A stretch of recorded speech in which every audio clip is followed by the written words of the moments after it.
Bom, pessoal, amigos do basquete, uma boa noite. Mais um Tempo Técnico RIB Brasil. Hoje, contando com a participação muito especial do meu amigo, do meu parceiro, o professor Hermes Balbino, que dispensa apresentação. O Hermes uma pessoa fantástica, que tem um trabalho maravilhoso aí, não só no basquete, mas também no esporte de uma maneira geral. E, claro, o que mais nos recorda o Hermes, né? É a passagem dele pela seleção brasileira feminina, campeão mundial de 1994 como preparador físico, medalha de prata nos Jogos de Atlanta, títulos pan-americanos, sul-americanos, enfim, uma pessoa extremamente competente que só nos brinda aí com excelente trabalho.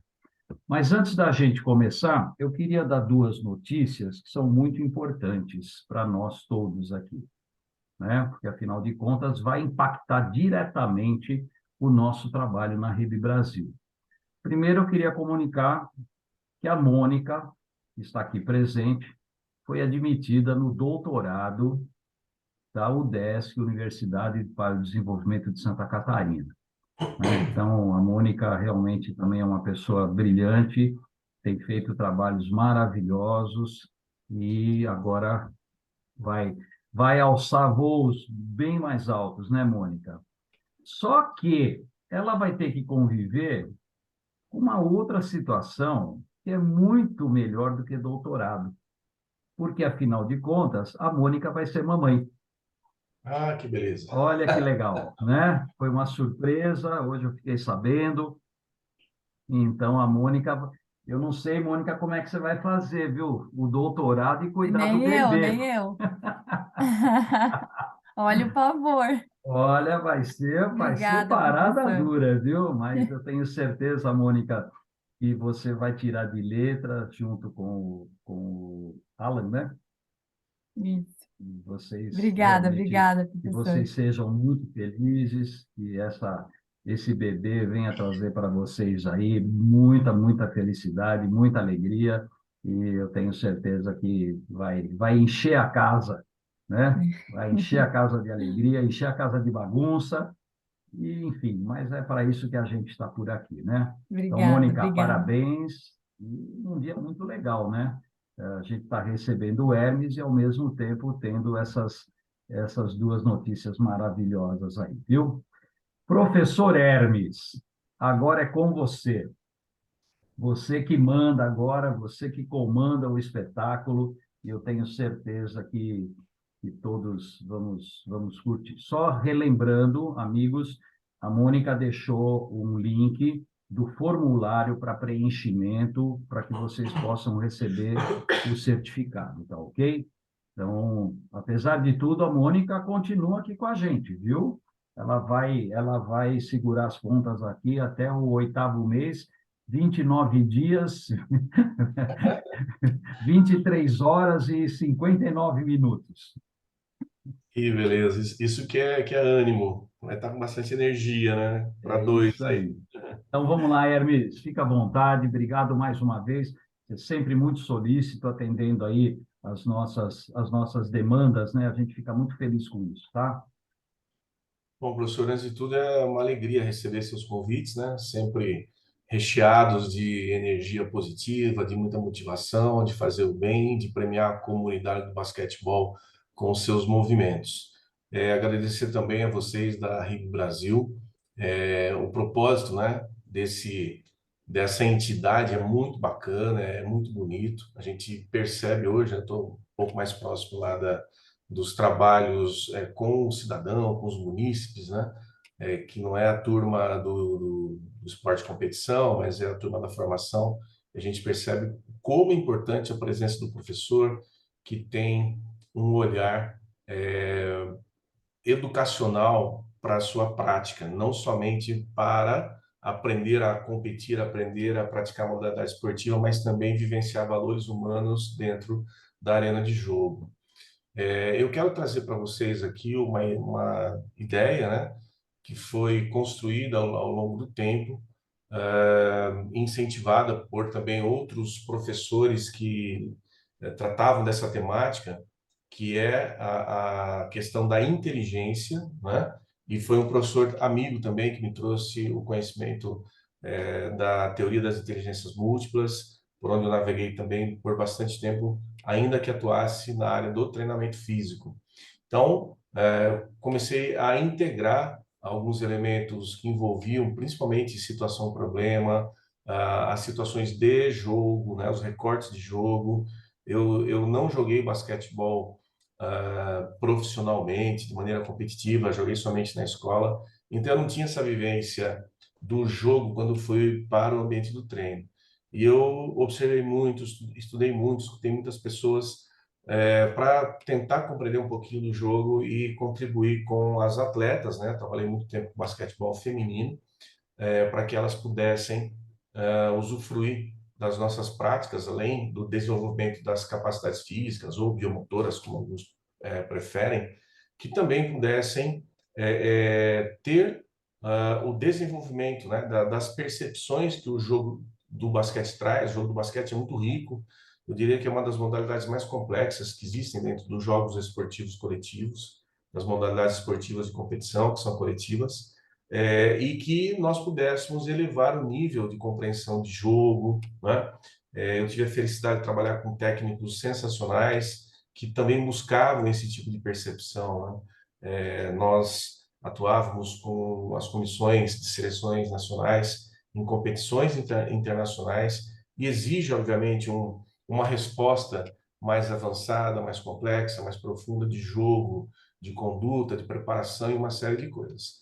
Então, eu não vou falar do treinamento físico, mas vou falar da ideia da inteligência presente numa prática, né, de ensino, uma prática de treinamento, e vocês, né, transferem da forma como acharem melhor para as suas práticas. Então, basicamente, a gente vai falar da ideia de inteligência, de como é que a gente percebe isso dentro do jogo de basquetebol e de um elemento que seria o alavancador dessa possibilidade do desenvolvimento da inteligência, que é a situação problema. Então, nesse tempo de jogo, nesse tempo de prática, nesse tempo de treinamento, eu tive algumas referências, né, que me ajudaram muito a ampliar a percepção do treino físico e foram pessoas altamente desafiadoras, né? Trabalhei muito tempo com a Paula, né, a Magic Paula, como é conhecida, e assistia muitos jogos do Magic Johnson, né? Era muito fã dele, ainda que o Michael Jordan fosse a grande referência daquele tempo, né, em que eu estava muito ligado ao treinamento físico no basquetebol. Então, eu ficava muito desconfortado positivamente quando eu via Paulo e o Magic Johnson jogando, porque eles não eram referências nos trabalhos, né, de saltabilidade ou de velocidade dentro da quadra, não é?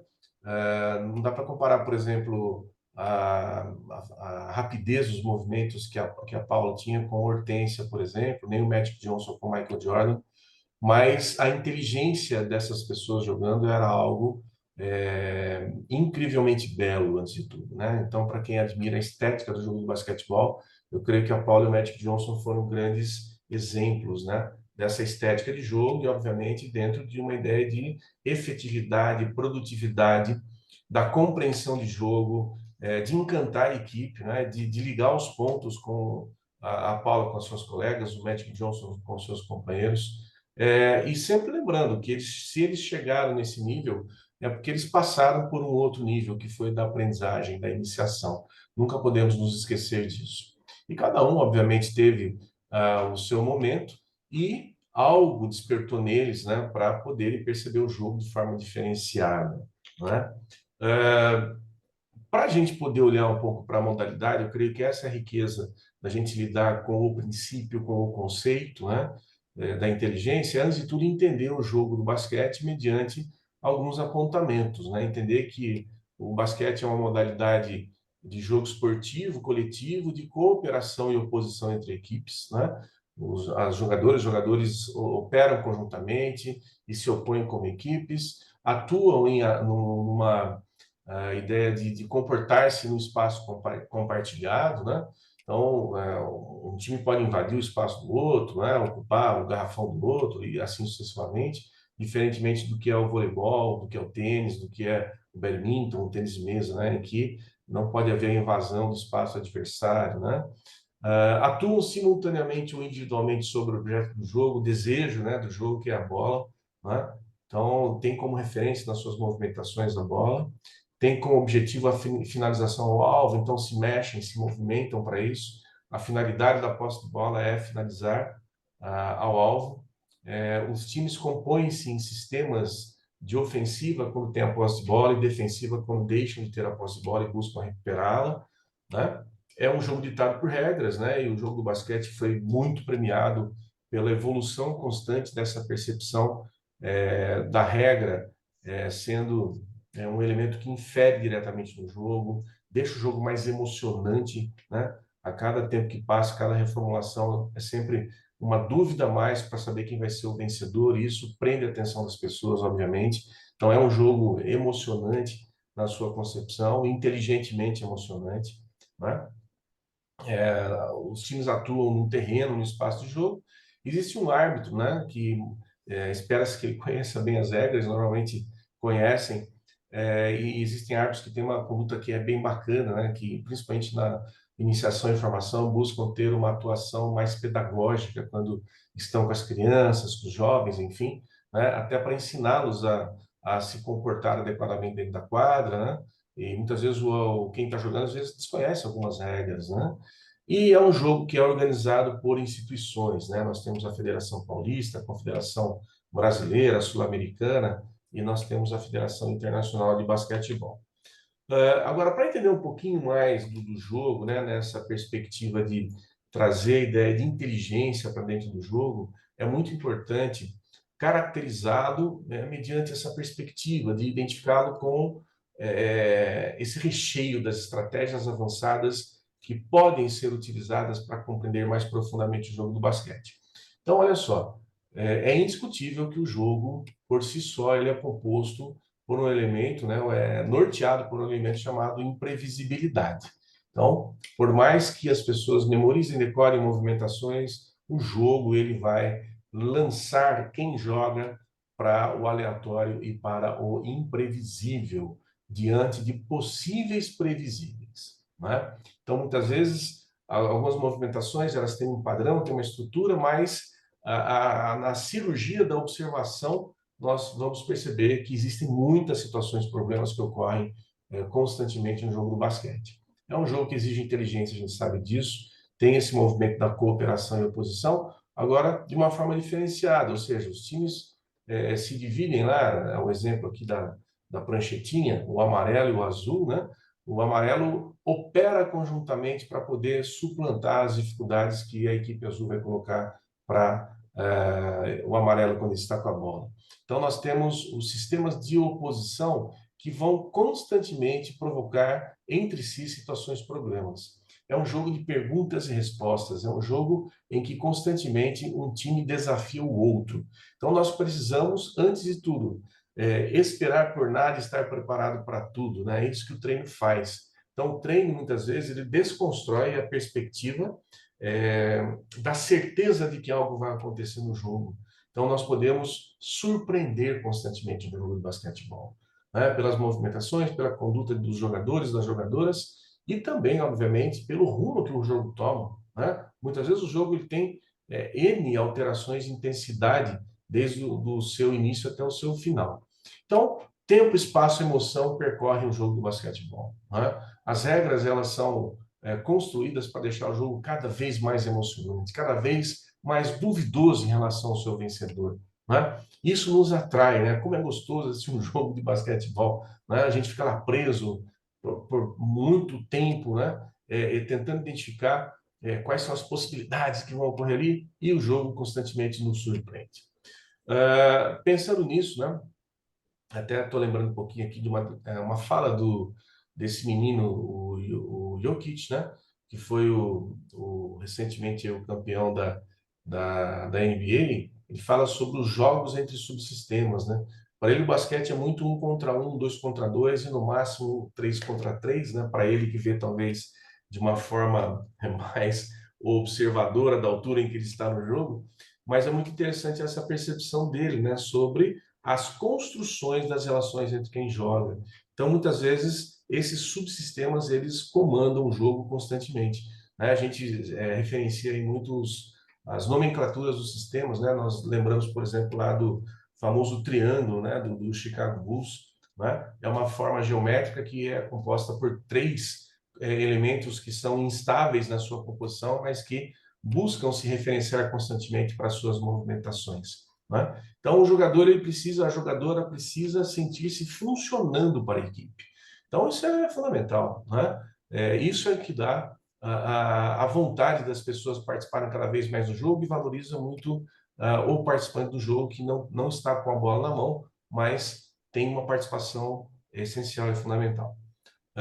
Nós temos aí, de acordo hoje, né, com a presença da tecnologia, com as informações que são disponíveis para os técnicos, né, para os seus assistentes, enfim, para os treinadores. Então, existe uma atmosfera de complexidade no jogo, porque parece que cada vez ele fica mais repleto de informações que podem ser tiradas daquilo que está acontecendo. E, obviamente, os técnicos buscam dominar isso e comunicar isso aos jogadores.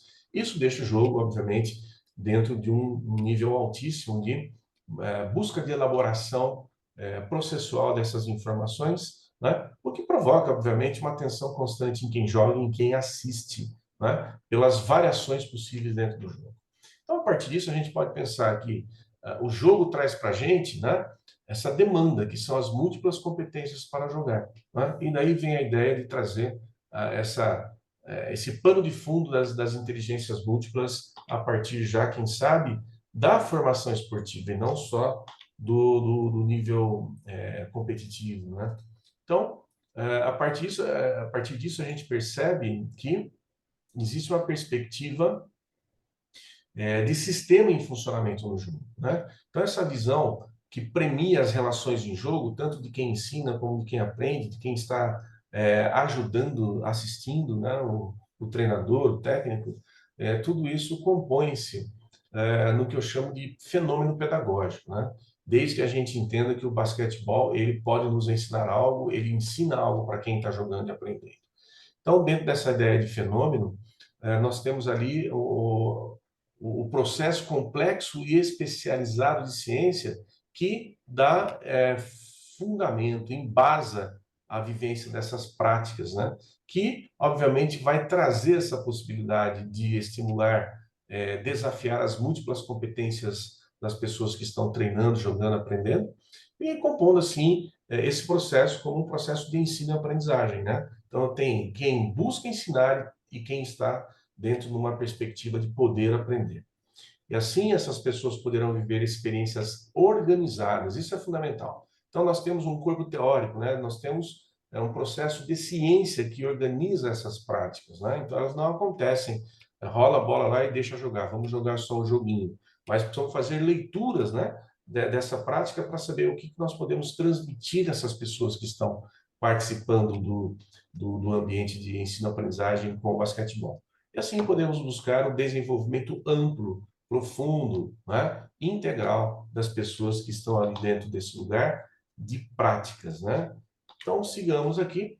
É importante termos essa ideia de que uma prática ela deve ser voltada para um resultado, mas ela faz parte de um processo.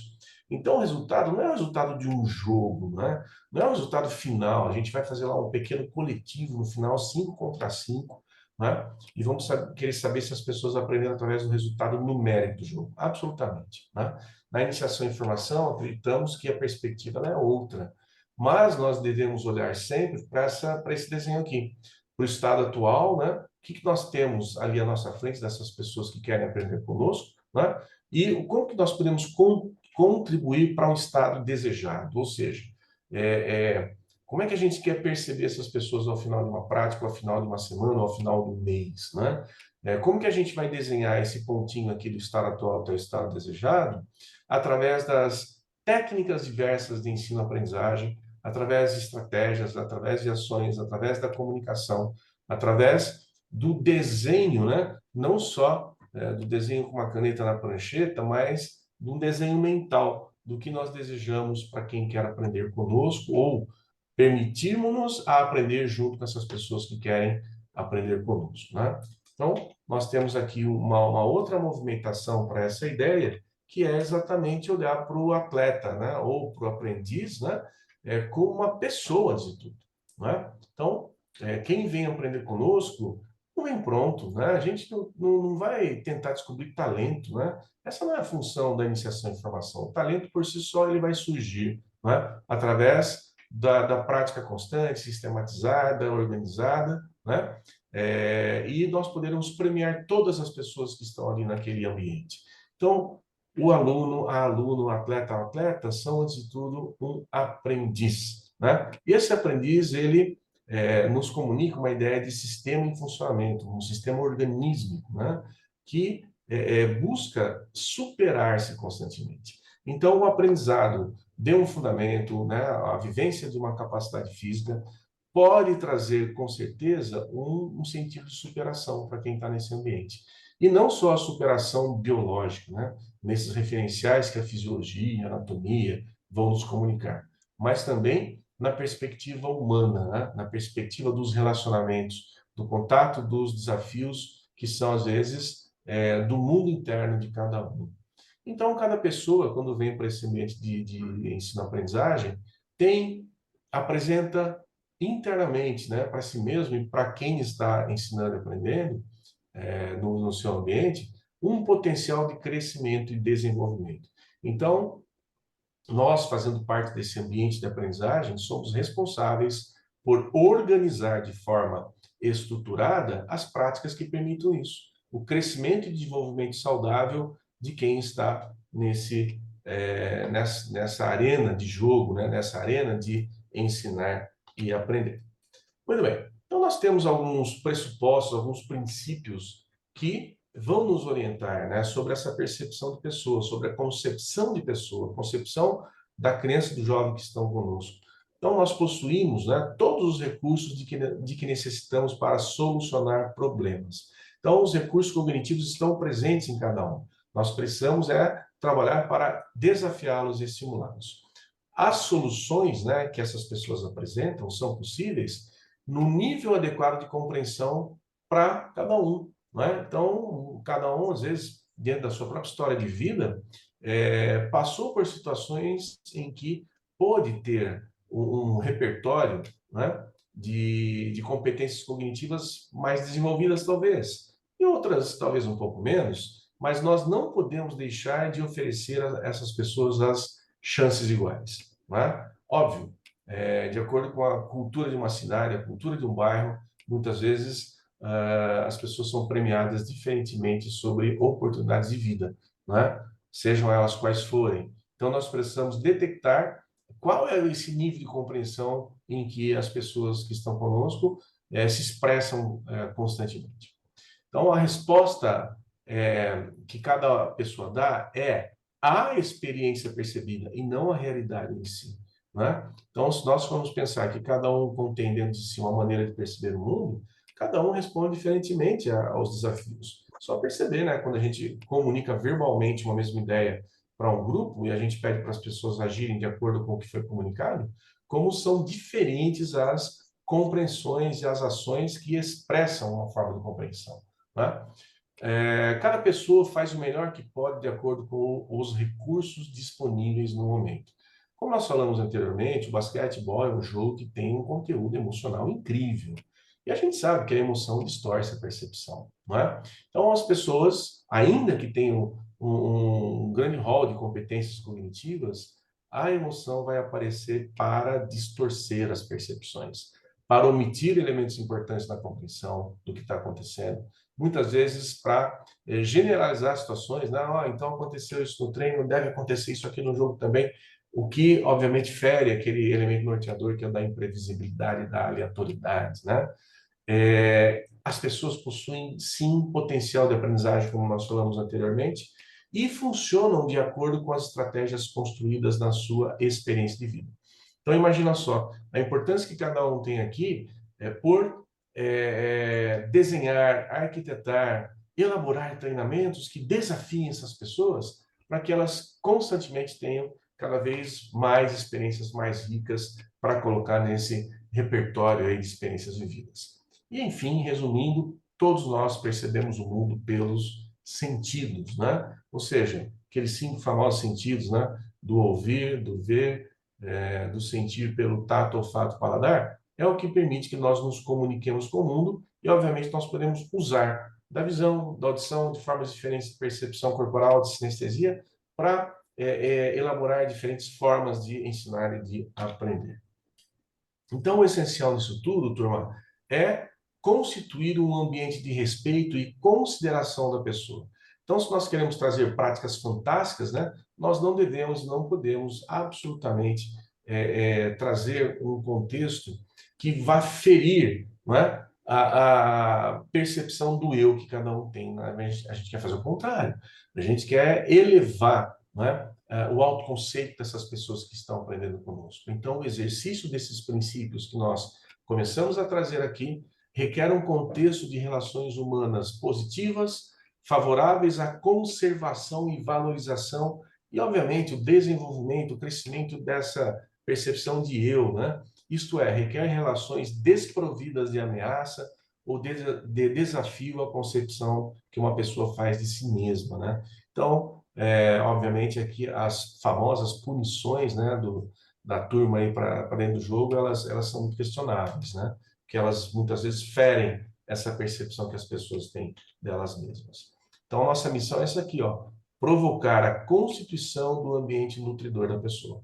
Então, além do passe, além do arremesso, além do rebote, né? Além da condução da bola, além dos deslocamentos corporais, né? Saída rápida, parada brusca, mudança de direção, nós precisamos sim olhar para quem joga e aprende de tal forma que essas pessoas sintam-se alimentadas quando elas estão dentro das nossas práticas, né? Então, as inteligências múltiplas, né, que é uma teoria fruto de um autor americano chamado Howard Gardner, ela vem para o mundo na década de 80, se eu não me engano, e ela fez muito sucesso no ambiente pedagógico, né? Talvez mais no que na psicologia da educação, né, como é a fala do Gardner, mais do que em outras áreas, né? Ela é uma teoria muito interessante quando ela olha para a inteligência mediante uma forma diferente de percebê-la, né? Como habilidades, como capacidades, né? Eu vou já trabalhar em cima da definição, percebendo-a como um potencial biopsicológico para processar informações. Então, quando nós estamos trabalhando com a faceta pedagógica do jogo do basquetebol, nós lançamos informações e essa tal inteligência vai processar as informações que nós estamos levando às pessoas, oportunizando seu crescimento e desenvolvimento, que pode ser ativado num cenário cultural, que é o nosso cenário cultural esportivo, para solucionar problemas ou criar coisas novas, criar novos produtos que sejam valorizados em uma determinada cultura, não é? Em um determinado ambiente, em um ambiente onde práticas se repetem, né? Ambientes que são desenhados mediante elementos culturais, né? Então a gente sempre pensa aqui na cultura esportiva, na cultura do basquetebol ou na cultura aí do corpo em movimento. Então, as principais áreas ativadas dentro dessa perspectiva das inteligências múltiplas, né, são mostradas aqui nessa figura, que é uma adaptação do livro de uma autora, né, um autor, aliás, Thomas Armstrong, que é um estudioso das inteligências múltiplas dentro do ambiente pedagógico, e, obviamente, é uma teoria alavancada e sustentada pela neurociência também, né? Ou seja, nós temos aí diversas áreas do cérebro que buscam resolver de forma complexa, de forma ampla, os problemas apresentados na perspectiva do corpo em movimento, da elaboração dos elementos matemáticos ou da lógica causal, né? Da comunicação verbal linguística, dos aspectos dos relacionamentos humanos, do autoconhecimento, da intrapessoalidade, né? Dos desafios que as pessoas se propõem a percorrer e como que elas respondem a isso, né? Na ideia de padrões de sistemas e organismos vivos dentro da natureza, né, que é a inteligência naturalista. A inteligência espacial, que ela é muito importante para quem pratica o jogo esportivo coletivo, o basquetebol, com certeza, né, que ela diz respeito aos deslocamentos dentro de uma área, né, conhecer internamente como eu posso explorar diversos tipos de deslocamento e também como eu posso prever, né, a partir de sistemas vivos, né, de sistemas que se movimentam constantemente, como que esses sistemas eles reproduzem um padrão, como que eu posso desafiar esses padrões, obviamente tendo como um elemento nutridor dessa inteligência a questão da espacialidade, né? Quando você sai da sua casa e vai para o seu trabalho, né, dirigindo o carro, você usa muito inteligência espacial, né? Quando você reconhece caminhos, né? E mais ainda quando tem algum caminho que está lá por algum motivo bloqueado e você tem que redesenhar um caminho, né? Isso é um uso evidente da inteligência espacial. E respeitando, né, obviamente, as regras de trânsito. Quando eu respeito essas relações com regras, regulamentos, isso diz respeito ao conhecimento fundamentado da inteligência lógico-matemática, né? Ou seja, eu respeito regras, respeito causas, né? E a inteligência musical, quando a gente fala de ritmos, né, de melodia, a gente fala de musicalidade, né? Então, é muito importante também entender que a inteligência musical está altamente associada à inteligência sinestésica corporal. Quando nós falamos da dança, né, ou quando nós falamos dos movimentos rítmicos do basquetebol, né? Eu encontrei um exemplo bem bacana outro dia não, faz um bom tempo, de um jogador musical, né, dentro do basquete, né? Ele deve estar vivo ainda, mas ele foi o grande lançador da ideia do corpo dançante no jogo, né? Ele brincava muito disso. É um jogador da NBA lá da década de 70 chamado Earl Monroe, né? Eu vi um documentário dele outro dia muito bonito sobre essa questão, né, do aspecto dançante do jogador de basquetebol. Bom, vamos lá. Então, quando a gente fala dessas coisas todas, é importante entender para que serve isso, né? Então, a ideia, a própria teoria da inteligência vai trazer para a gente o estímulo, né, a explorar a capacidade para resolver problemas encontrados num contexto específico. Então, se a gente tem essa teoria como um pano de fundo para entender o jogo do basquete, por exemplo, ela vai nos ajudar a perceber onde aparecem as inteligências se expressando dentro do jogo, dentro do treino, né? Então, através disso, nós podemos gerar novos problemas a serem resolvidos. A gente vai falar de situação, problema especialmente sobre isso. E fazer alguma coisa dentro desse contexto esportivo, do basquetebol, ou oferecer um serviço que é valorizado nessa nossa cultura esportiva. Então, aqui estão os domínios das inteligências, né? Então, quando nós falamos de habilidades corporais, a gente fala de fundamentos, por exemplo, a gente se refere à inteligência corporal sinestésica. Quando nós falamos do ritmo do jogo, né? Por exemplo, o contra-ataque, né, é um exemplo muito bonito, porque ele não é somente uma correria com quem tem a posse de bola em vantagem numérica contra uma defesa que está em desvantagem numérica. É preciso um deslocamento em harmonia, em sintonia. Senão, essa conexão entre os elementos que participam desse contra-ataque, ela se perde, né? Então, ela deixa de existir como uma ideia de sintonia, de relações empáticas dentro dos deslocamentos no jogo, né? A comunicação, ela pertence, né, como domínio à inteligência verbal linguística. Então, a gente aqui pode pensar no técnico, no professor, no treinador que comunica suas ideias e no aprendiz que está ouvindo, está buscando compreender, elaborar, né? Ele escuta para poder também falar sobre isso. Então, o processo de comunicação é muito importante. E quando nós falamos sobre isso, eu penso que nós não vamos fugir da ideia de sistema em funcionamento, de entender padrões, né? De entender essas respostas de elementos que se assemelham para estar dentro de um sistema em desenvolvimento, que seria aí uma faceta da inteligência naturalista.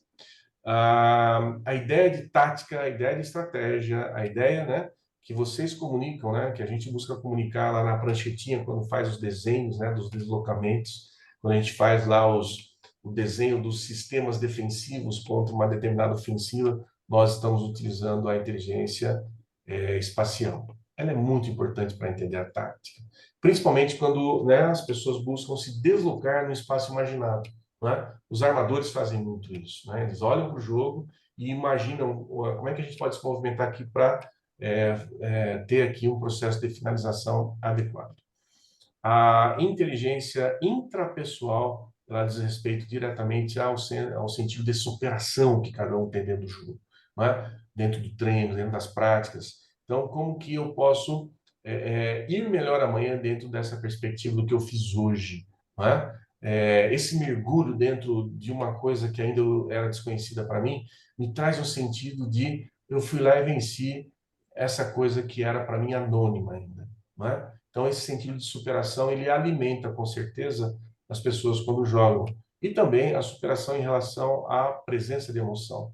Reforçando, o basquete é um jogo que traz muita emoção, sim. Então, como que eu consigo saltar as barreiras do medo, saltar as barreiras da raiva, saltar as barreiras da euforia, né, que é uma alegria exacerbada, né? Como é que eu consigo saltar muitas vezes a sensação do fracasso que vem lá com fundamento de tristeza, quando eu não consigo um resultado almejado. Então, tudo isso diz respeito à inteligência intrapessoal, né?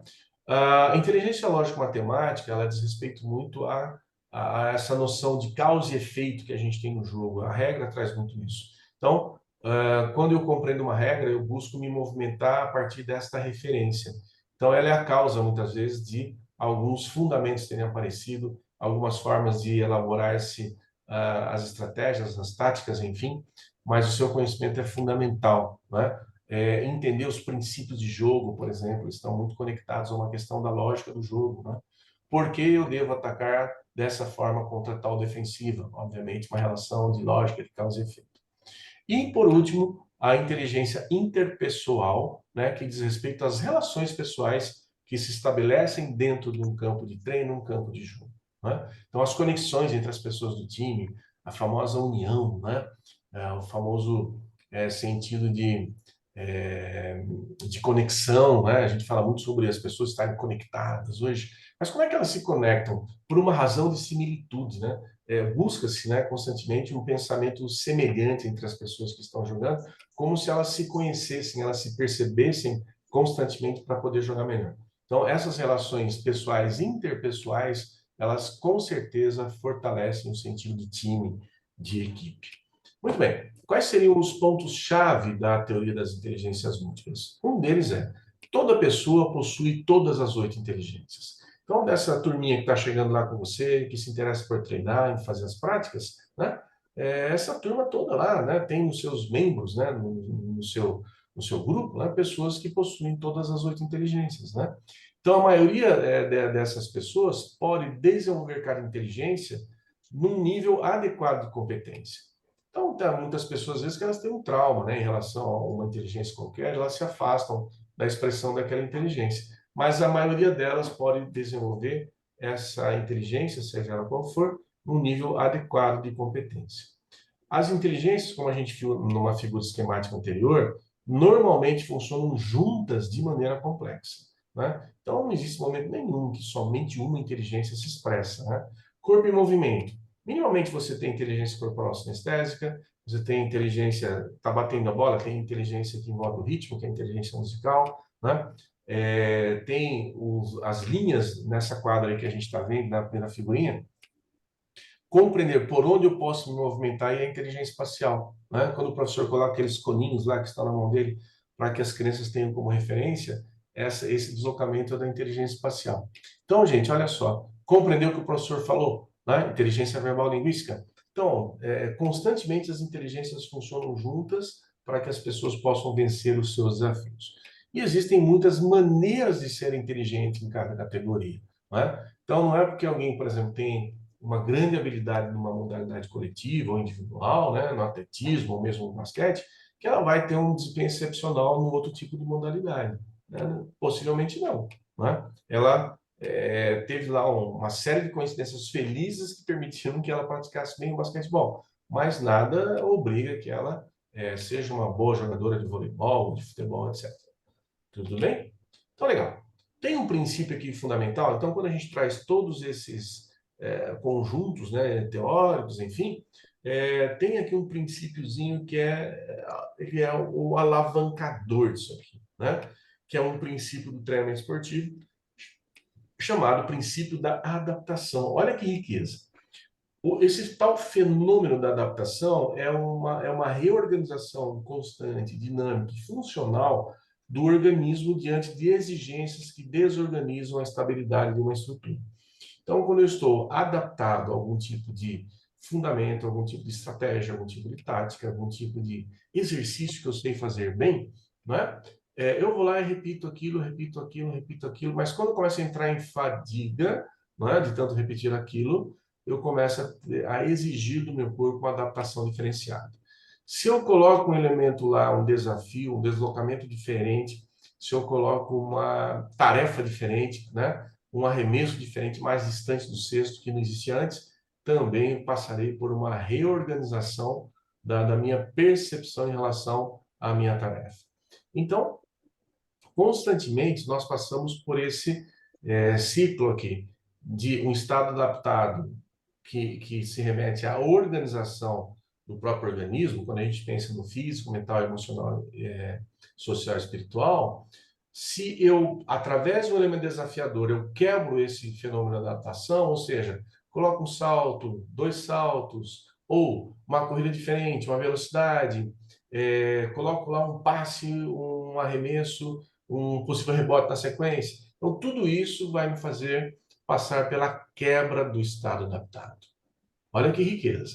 Só que o nosso organismo é tão sensacional que ele vai passar por esse desafio interno da desorganização e promover a auto-organização. Então, aquilo que eu fazia anteriormente com uma certa dificuldade, porque era novo, eu começo a fazer com a minha mente aberta para aprender aquilo, com o organismo pronto para receber esse desafio, e eu começo a responder positivamente, eu me auto-organizo. Né? Então, eu estou pronto para receber um elemento desafiador diferente. Né? Então, é assim que o treino funciona, do simples para o complexo, do fácil para o difícil, para que nós ofereçamos o tempo adequado para o aprendiz poder assimilar o que está sendo transmitido. Muito bem. Então, essa nova estrutura formada, né, que está dentro ali dessa perspectiva física, mental, emocional, social e espiritual, ela estará pronta para passar por um novo processo adaptativo.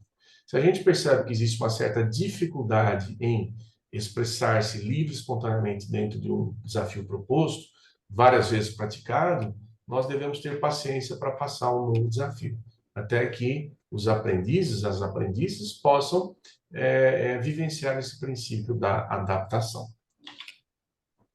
Assim sendo, né? Então, quando a gente fala dessa adaptação, puxa vida, vem a ideia de jogo, a ideia de situação, problema. Por quê? Porque a gente quer desafiar a tal da inteligência. A gente quer fazer com que as pessoas saiam através do impasse, de uma dúvida, né? De um elemento novo, né? Desse estado adaptado. Então, o jogo apresentado aqui como uma situação problema, ele pode ser um motivo para a ação que ultrapassa simplesmente a realização de uma tarefa. Então, não é simplesmente ir lá e jogar, mas o desafio leva à superação nas várias dimensões humanas. Então, no jogo do basquete, né, puxa vida, muita gente já deu esse exemplo, não é somente o físico que é premiado com o desenvolvimento. Nós teremos outros aspectos também, né, que treinam o espírito, como muitas pessoas falam. Então, aqui nós teremos os tais norteadores organizacionais. Quer dizer, como é que a gente organiza a prática, além daquele conjunto lá de teorias, né, de princípios sobre a concepção de pessoas, sobre o ambiente, sobre inteligência, agora jogo, situação, problema. Puxa vida, como é que a gente pode oferecer a aprendizagem da técnica para a turminha, né? Nós temos uma maneira de fazer isso, que é através da repetição dos movimentos, pelo princípio analítico sintético, e a outra possibilidade, que é por situações onde a situação problema nesse nível estratégico, tático, está inserida, né? Através do princípio global funcional, né? Sustentados pela tal imprevisibilidade, ou seja, o conceito do jogo e a estrutura de treino, ou da prática, da aula, né? Trazem para nós a capacidade de jogar num ambiente que é complexo, instável, aleatório, como é o jogo do basquete. Ou seja, constantemente precisamos adequar as necessidades, ou seja, de acordo com o que meu grupo apresenta, como eu vou elaborar uma prática para essa turminha aí. Então, as competências cognitivas que estão envolvidas nessa dimensão, nessa perspectiva, quais seriam? Inteligência corporal sinestésica permite que as pessoas se movimentem com destreza, através da execução de fundamentos ou com o auxílio de um modelo tático, estratégico, né, para eu poder compor passes adequados para a finalização ou uma defesa que vai impedir o avanço do time adversário. Né? Uma outra competência cognitiva que envolve inteligência espacial é a de imaginar, identificar espaços para deslocamentos. Outra competência seria aplicar intensidades variadas de movimentos, né, que está muito conectado lá com a inteligência corporal sinestésica, mas também pode nos trazer essa ideia de entrar em contato com o crescimento e desenvolvimento corporal. Né? Eu coloco ali uma outra competência, vamos olhar um pouquinho para essa que está do ladinho aqui da inteligência corporal sinestésica, que é a consciência do corpo em crescimento. Né? Então, quando nós olhamos os sistemas, como eles funcionam, por que as pessoas respiram mais rapidamente quando elas estão muito fadigadas durante o treino? Né? Não podemos comunicar isso às crianças, né? Por que o coração bate mais rápido, né? É só porque a gente está fazendo exercício? Não, mas qual é o fundamento fisiológico que envolve isso aí? Então, todo esse conhecimento, não é, que envolve as inteligências do corpo em movimento corporal sinestésica, não é, a inteligência espacial, a inteligência musical, com os ritmos, enfim, elas nos ajudam a entender isso aqui, ó, a consciência do corpo em crescimento. Ou seja, o exercício ele faz muito bem. Então, nós começamos a ensinar para as pessoas que o exercício é bom como atividade física, através do esporte, para a vida toda, e não só para aquele momento. Né? E a gente pode ter essa esperança de que o corpo constantemente estará em desenvolvimento, até para quem está ficando, né, ver os anos passar mais rapidamente. Muito bem. Nós temos aqui outra inteligência funcionando, né, através da sua competência cognitiva, que é nomear ações para jogar. Então, dar nomes aos movimentos de jogar, né, os nomes adequados, os nomes técnicos, é muito importante também para estimular essa inteligência. Isso permite que as pessoas possam estudar sobre o jogo, estudar sobre as suas ações, né? Reconhecendo assim também seus limites, né? No trabalho de superação, como nós falamos anteriormente, através da inteligência intrapessoal. Quando resolvemos problemas em equipe, né? Quando tem aquele famoso time out, aquele tempo, e as pessoas estão lá discutindo, né? Como é que vão resolver alguma coisa, ouvindo técnico ou trilhando lá soluções em duplas, em trios, enfim, isso é a vivência da inteligência interpessoal. Vocês podem ver, né, até um exercício que eu sugiro para vocês, deixa as crianças, os aprendizes, formularem suas próprias soluções sem intervenção do técnico, né? Tentar perceber como é que eles usam os princípios aprendidos para buscar resoluções pontuais dentro do treino do jogo. E depois operar com os princípios e as normas do jogo, que é uma competência cognitiva que se refere à inteligência lógico-matemática. Muito bom. Então, retomando um pouquinho aqui, a ideia do jogo como situação-problema, é muito importante buscar diversificar os desafios. Né? A surpresa na situação-problema é fundamental. E assim, as pessoas vão se motivar cada vez mais para resolver os desafios, como é o jogo, né? Trazendo a ideia do elemento da imprevisibilidade, da aleatoriedade. Então, esse impasse e dúvida, né, que vão nos levar à necessidade de tomar decisões, vão também buscar estimular a análise, né, quais opções possíveis, fazendo também com a necessidade da tomada de decisão, nos traga o agir, né, mostrar como é que a gente toma a decisão. Então, ela não fica só mental. Eu expresso-me através da resolução, né? Isso é mágico. E aqui tem algumas formas, né? Eu elenquei 4 pilares que são fundamentais para provocar a situação-problema em treino, né? Principalmente nas práticas, nas aulas, né? Que envolvem, primeiro, adaptação de regras, né? Você pode alterar o sistema de pontuação, determinar o número e as formas de contato com a bola, né? Eliminar ou acrescentar regras, restringir ou reforçar a utilização de fundamentos ou de ações táticas. Então, o que pode e o que não pode no jogo, né? Você pode aqui fazer adaptação de regras. Depois, o outro apontamento é a variação do número de jogadores, né? Determinando ações que serão permitidas, modificando o número de jogadores nas equipes, modificando o número de jogadores no jogo, não é? Determinando as áreas em que alguém pode atuar, não é? Isso tudo ajuda a lidar com a variação do número de jogadores, provocando situação, problema. Depois aqui, ó, modificando o tempo de jogo, né? Definindo o tempo de permanência em determinadas zonas, né? Então, opa, só um pouquinho. Isso tudo combinando, obviamente, com as crianças, definindo o tempo de posse de bola, alargando ou diminuindo o tempo de posse de bola, limitando o tempo para a realização de ações, modificando, aliás, utilizando mecanismos que determinam o ritmo do jogo, poderiam trazer essa ideia de provocar a situação problema atrás, através da modificação do tempo de jogo. Depois, a adaptação do espaço, né? Modificando alvos, tamanho, altura, forma e número, né? Restringindo áreas onde seja possível jogar, restringindo ações de ofensiva e defensiva e modificando as zonas, né, para recepção da bola. Então, gente, tudo isso aqui, essas mudanças trazem a surpresa, né? Que quando a criança vai jogar, ela tem na sua mente a referência do jogo do basquetebol. Então, através de exercícios, né, situacionais, de jogos, enfim, nós podemos estimular uma nova maneira de se adaptar ao imprevisível, mas contendo os elementos do jogo do basquete. Isso é muito importante. Outra coisa importante é evitar a todo custo, né, que o jogo fique, o jogo da aula, ele fique mais complexo que o jogo formal. Né? Aí não teria sentido o jogo como uma forma de aprendizagem. Então, olha aqui. A outra parte nós temos tudo isso à nossa disposição, mas é importante que quando vamos ensinar algo, explicar o que é, ou seja, o que a gente vai estar ensinando efetivamente, né? Explicar um conceito que está embasando aquilo lá, ou o modelo que você deseja comunicar, né? Como que eu quero que vocês façam, né? Agora, isso às vezes é importante, deixar que as pessoas façam livremente. Explicar para que serve aquilo, qual a finalidade daquilo, né? Em qual tipo de situação se encaixa esse meu jogo ou essa minha situação. Mostrar como funciona. Então, se eu quero muitas vezes usar um modelo que é efetivo, eu trago já um filme, né, um esquema gráfico, um exemplo visual, para incrementar a aprendizagem, né, dessa turminha, né, que quer se desenvolver dentro do basquetebol.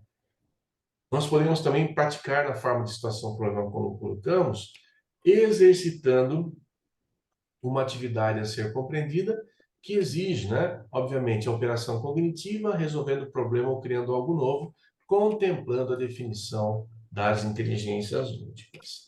Muito bem. Então, a ideia, né, fundamental, quando a gente faz tudo isso, é percorrer aqui o que eu chamo de percepção de contexto. Então, lembrar que o contexto pode ser um ambiente, mas o como eu internamente percebo esse ambiente, né? Eu estou em contato com a prática, com a bola em movimento, as pessoas em movimento, mas como que eu elaboro isso internamente?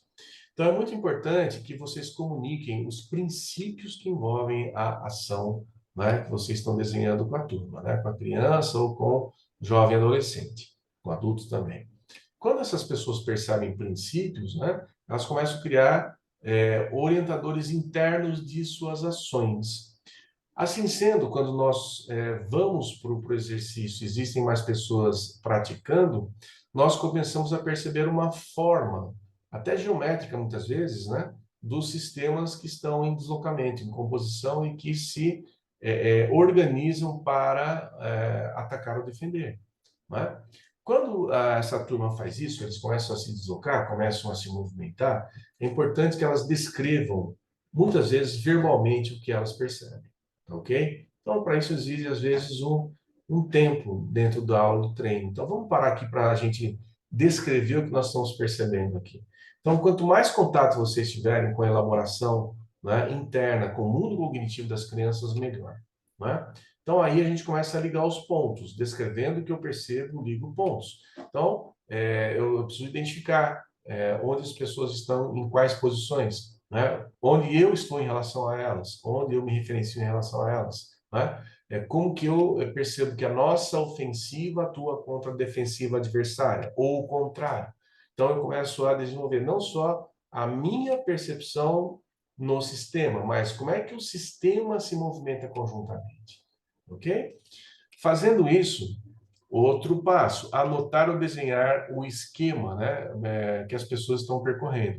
Então, é importante, sim, pegar lá a pranchetinha, dar uma pranchetinha para cada um, para cada jovem aprendiz, né, para cada criança que está aprendendo, porque ela vai aprender também a organizar espacialmente, através da inteligência espacial, o que ela fez corporalmente. Isso é uma riqueza enorme, né? E assim, quando eles descobrem as soluções para as coisas, eles podem ensinar para os outros, né? Ou seja, o que que eu fiz aqui? Como é que a gente resolveu tal desafio? Então, eu vou ensinar para vocês como é que nós pensamos. Aí sim o aprendizado é efetivado. Então, eu tenho certeza absoluta que muitos técnicos hoje, quando foram jogadores anteriormente, eles devem falar consigo, né? Diálogo interno, né? Nossa, se eu soubesse de tudo isso aqui que eu falo hoje quando eu jogava, seria um jogador ou uma jogadora diferente, né? Um grande exercício para quem está dentro da carreira do basquetebol é esse: ser jogador, depois ser um técnico e depois perceber, nossa, eu preciso comunicar a essas pessoas que aprendem comigo caminhos para que elas percebam antes de tudo e não negligenciem algumas etapas que são fundamentais no seu aprendizado. Não negligenciem as relações possíveis que eles podem estabelecer no ambiente pedagógico, não é? Muito bom. Então, resumindo aqui, ó, perceber princípios, o que é? Conhecer as regras e os princípios e perceber as relações causais dentro do que está sendo transmitido e ensinado. Perceber a forma, né? Então, existe uma forma espacial, eu chamo da figura no plano 3D, né? Em terceira dimensão, que é uma imagem, uma percepção do todo, de quem está vendo o jogo acontecer, né? Aqui é um jogo lá que acho que o Steph Curry está carregando a bola, o armador ele percebe o time todo se movimentando e a defesa ela faz o contrário, ela está tentando se movimentar em relação a essa ofensiva. Isso é uma riqueza incrível, né? O terceiro pontinho, então, descrever o que percebe, descrever verbalmente, fale, comunique, né? E use depois a pranchetinha, ligue como uma visão sistêmica, né? Ou seja, perceba o sistema se movimentando, não só você se movimentando no sistema. O quinto passo, anotar, desenhar o esquema, né? Organizar em uma figura e os esquemas à percepção espacial. Saber como que na minha mente essas coisas se organizam para que eu possa usar isso quando eu for desafiado a usar a minha inteligência espacial. E depois partilhar o seu modo de compreensão a outras pessoas. Isso é importante. Isso aqui eu chamo de intervisão, né? Como que cada um percebe e os outros podem dialogar com essa percepção dessa pessoa que se comunica, né? E assim novas ideias surgirão, novas percepções surgirão, em um sentido não só de coletividade, mas o que a gente chama na psicologia de intersubjetividade vai começar a aparecer. Aqui vão aparecer líderes, aqui vão aparecer as pessoas que são altamente funcionais e cooperativas, né? Muito bem. Uma outra parte importante, né, o técnico, o treinador, dar feedbacks adequados, né? Existe uma maneira interessante, e às vezes o pessoal acha que dar feedback é só falar o que está errado, não é não, né? Mas ter uma parte que seja altamente construtiva e uma que seja de ajustes, né? Onde o primeiro passo é você colocar o que você observou objetivamente no comportamento de alguém. Coisas que possam ser mensuráveis, observáveis e que sejam isentas de interpretação, tá ok? Isso é muito importante. Quando a gente começa a interpretar, a gente está fazendo avaliação subjetiva, né? Apontando qualidades. Então, só um exemplo aqui, do primeiro passo. O que eu observei, né? Percebi que você agiu, notei que você agiu de determinada maneira. Você fez 3 corridas aqui pela lateral da quadra e perdeu 3 passes que a turma lá tentou fazer com você. Exemplo. Então, passe é um elemento que ou é certo ou errado, não é? A corrida, né? Pô, tem metros, tem passos, foi por um lado da quadra, então é o que foi observado. Agora, o que eu gostei nisso aí? Notei que você demonstrou empenho em ajudar na defesa, tanto quanto você atuava no seu ataque. Então, essa ideia do empenho, né, do esforço, ela é altamente subjetiva, né? A gente não comunica isso verbal linguisticamente. Nós, na verdade, impressionamos, influenciamos as pessoas muitas vezes com um comportamento desse, que obviamente está sob o comando de uma interpretação subjetiva. E quando for fazer um ajuste, né, que alguns chamam de feedback negativo, mas na verdade é um feedback de ajuste, ao invés de você falar o que está errado, pede à pessoa, né, na próxima vez, gostaria que você fizesse ou fosse mais agressivo na defesa, como é no ataque, por exemplo. Sem falar para a pessoa que ela é neutra na defesa, por exemplo. Né? Então a gente não fala o que está errado, mas a gente fala como eu gostaria que você fizesse, tá ok? Então essas são sugestões de ações na percepção do técnico, né? De uma forma educada, adequada e também construtiva. Muito bom. Então, dos objetivos e resultados, né, dessa maneira de agir, o que nós pretendemos, né? Antes de tudo, estimular ações dos competidores que envolvem as competências múltiplas, sejam elas de estratégia, de valores humanos ou de comportamentos, né? Nós queremos que as pessoas, sim, se movimentem perfeitamente de maneira estratégica, ótimo, né? Porque elas vão colaborar com a tática do jogo. E quanto mais, obviamente, demonstrarem o respeito, demonstrarem a solidariedade, senso de cooperação, né? Que a oposição seja muito mais dentro de um fair play do que basicamente de agredir o adversário, né? Então, respeitar o adversário como importante para que você esteja competindo, tudo isso está dentro dessas competências múltiplas, né? Então, no nível cognitivo, né? O que essa maneira de agir provoca? Primeiro, elencar, né? Desenhar estratégias de ação, né? Sejam elas mentais ou determinadas lá no tempo do técnico. Fazer com que as pessoas tomem decisões, analisem o que dá certo e o que dá errado, né? O que dá certo a gente pode incrementar e agir mais efetivamente com isso. O que está errado a gente pode e deve analisar e ajustar, né? De acordo com a orientação do técnico, como foi visto antes. Estabelecer esse contato, né? Que é muito difícil entre o perder e ganhar, com o perder e ganhar. Muitas pessoas têm, obviamente, uma proximidade maior com a vitória. É uma delícia a conquista, né? Mas só que ela tem limites também, né? O vencedor, ele não é vencedor sempre, né? Ele não é glorioso pro resto da vida, né? Ele precisa jogar, né, para ter mais vitórias, assim como muitas vezes as pessoas que fracassam, que perdem no jogo. Um outro jogo vai acontecer e elas podem ir lá e tentar conquistar, obviamente, a sua vitória. E assim nós constantemente estamos a rever planos. E assim, exercitando esses pontos anteriores, nós queremos isso aqui, ó, o tal do insight, aquele momento eureka, compreendi, que legal, agora estou vendo aqui o jogo de forma diferente, estou percebendo de forma diferente. Então, por muito tempo, passei lá com técnicos e técnicas, né, do basquetebol feminino e também depois com o basquetebol masculino, a gente percebe como é importante a compreensão daquilo que está acontecendo dentro da quadra. A memorização de ações comportamentais, né, de movimentos, isso aí é uma loucura, isso aí não existe. As pessoas precisam compreender como é que elas se deslocam, se movimentam numa quadra, num jogo, de acordo com a movimentação dos outros e das outras jogadoras, né? Então, nesse conflito interno que a gente busca através da situação-problema, aparecerá aqui, né, essa evolução da ordem, numa aparente desordem, depois da auto-organização. Isso fará com que as pessoas busquem constantemente uma saída, enriquecendo o pensamento em função do conflito e da busca da saída. Então, essa é a ideia básica. A gente quer que as pessoas enriqueçam o seu pensamento. Então, gente, aqui é importante não haver julgamentos, principalmente, às vezes por uma movimentação inadequada ou por uma fala indevida, né, ou um conceito equivocado, distorcido de alguém que está aprendendo a jogar. Na verdade, a gente tem que buscar nessas expressões de corpo e movimento, ou das falas, ou de uma compreensão, como eu coloquei, né, elementos para poder provocar mais insights, para poder entender que elas estão progredindo dentro de um processo de ensino-aprendizagem e ter isso como feedback para poder alimentar o seu processo pedagógico. Ou seja, talvez o que eu esteja comunicando esteja muito difícil para essas pessoas, eu preciso fazer um ajuste nisso tudo. Então, aqui a gente teria uma tal de reestruturação do pensamento e aptidão para lidar com situações novas, né? Porque eu estou aprendendo coisas que eu não tinha visto ainda. A imprevisibilidade está me trazendo isso, né? E assim, tem um recorte que eu, quando eu ministrava a aula, né, gostava muito de fazer, que eu nomeei brincando aqui time out, né? Que é o nosso tempo dentro do jogo. Mas a gente precisa fazer a turma pensar nesse tempo aqui, ó.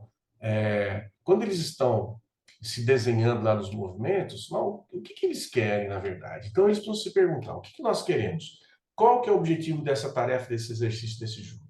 Qual que é o objetivo desta ação? Para que nós estamos fazendo esses movimentos? Então, isso aqui é fundamental, né? Se eles não sabem para que eles fazem essa coisa toda aí, também não sabem para onde eles vão lançar a bola, para qual cesto vai, ou para que serve a bola. Então, a turma precisa saber, ó, o que nós queremos aqui?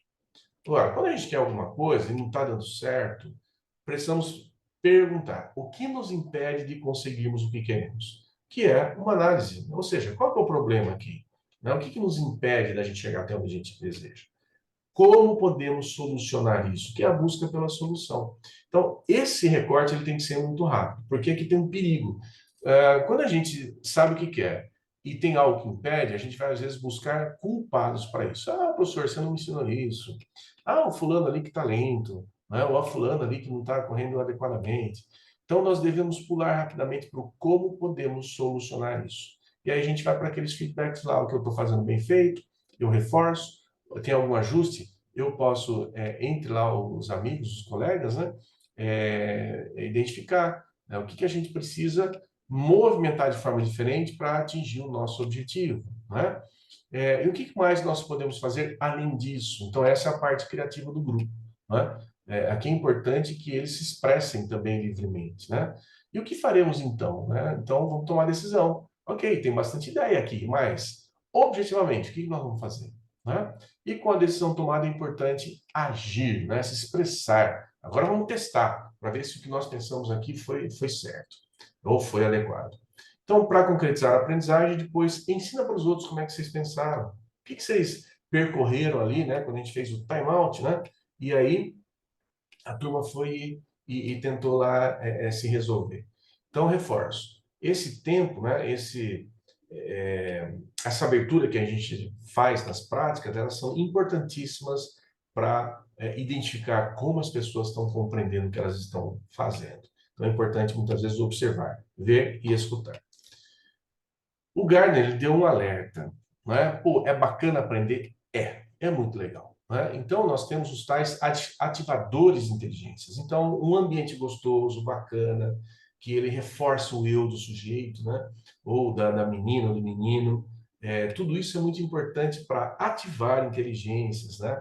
Para esquentar essas inteligências, que elas possam significar, então, a partir de um instante bacana e gostoso que a criança passa, o ponto crítico no desenvolvimento de um talento, não é? Então, quanto mais as pessoas se encantam por um ambiente, na verdade, mais elas querem voltar para aquele ambiente.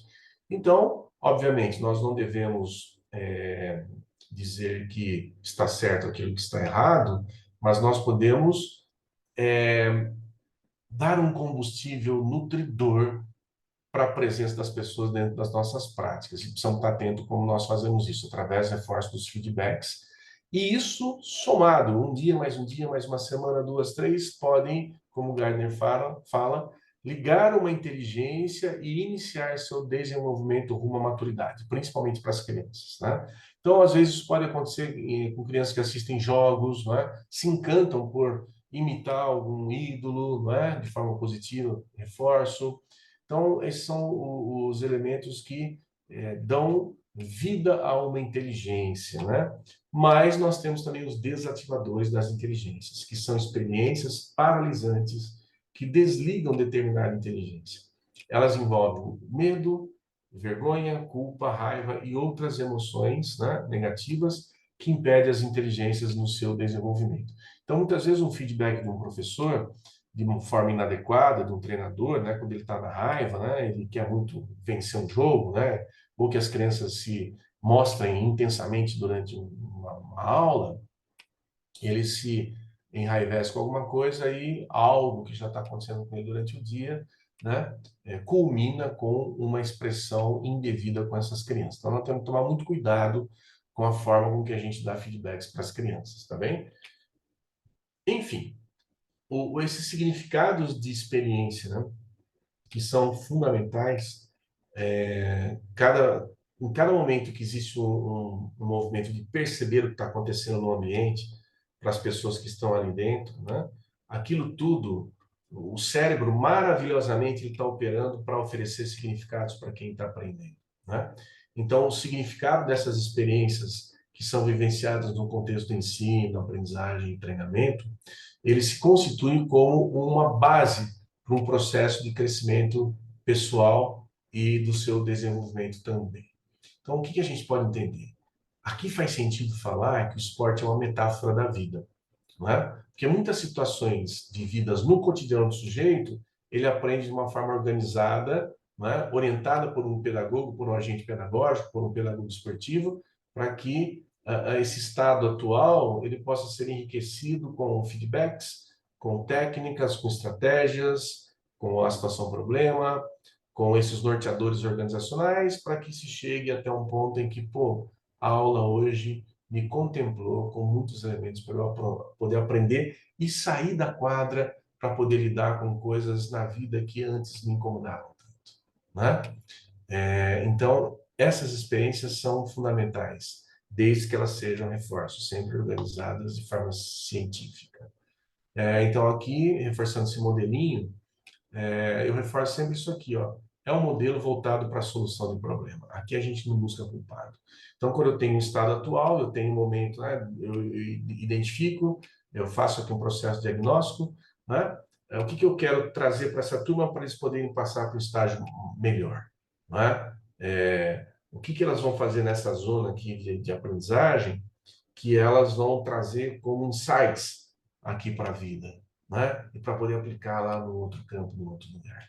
Isso aqui é sensacional, né? Isso nos ajuda, reforça muito a necessidade do professor interagir constantemente com seus alunos, né? Então, a inteligência artificial vai ficar descansando por um bom tempo dentro da área esportiva, obviamente, né, não ocupando o lugar de treinador, absolutamente, mas dando suporte para a gente ter, talvez, treinos melhores, simplesmente.